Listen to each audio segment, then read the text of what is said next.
Hello viewers, welcome to Ramajan channel.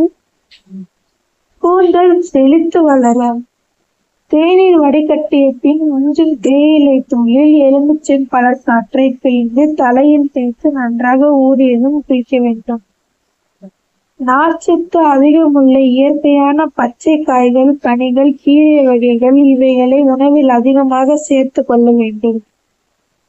சிறுநீரக கல் கரைய கேரட் சாற்றையும் திராட்சை சாற்றையும் சம அளவு கலந்து கலக்கி குடிக்க வேண்டும்.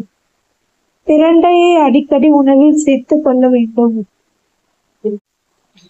இரத்த சோகை குணமாக பேரிச்சம்பழம், திராட்சை பழம், புளிச்சக்கீரை, பட்டாணி இவைகளை அடிக்கடி உணவில் சேர்த்து கொள்ள வேண்டும். அருகம்புல் சாற்று அல்லது கேரட் சாற்றுடன் தேன் கலந்து கலக்கி குடிக்க வேண்டும். ஒற்றை தலைவலி குணமாக கொம்பு மஞ்சளை விளக்கெண்ணெயை ஊற்றி விளக்கில் சுட்டு அதில் வரும் புகையை முகர வேண்டும்.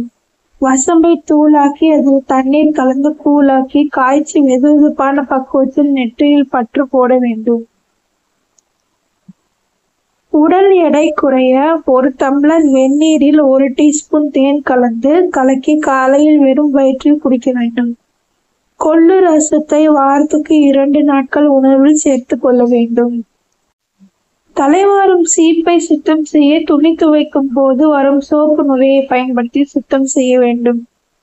வெந்நீரில் 2 டீஸ்பூன் சலவை சோடாவை போட்டு அதில் 10 நிமிடங்கள் சீப்பை ஊற வைத்த பின் 2 சுழற்றி குளிர்ந்த நீரில் கழுவி சுத்தம் செய்ய வேண்டும்.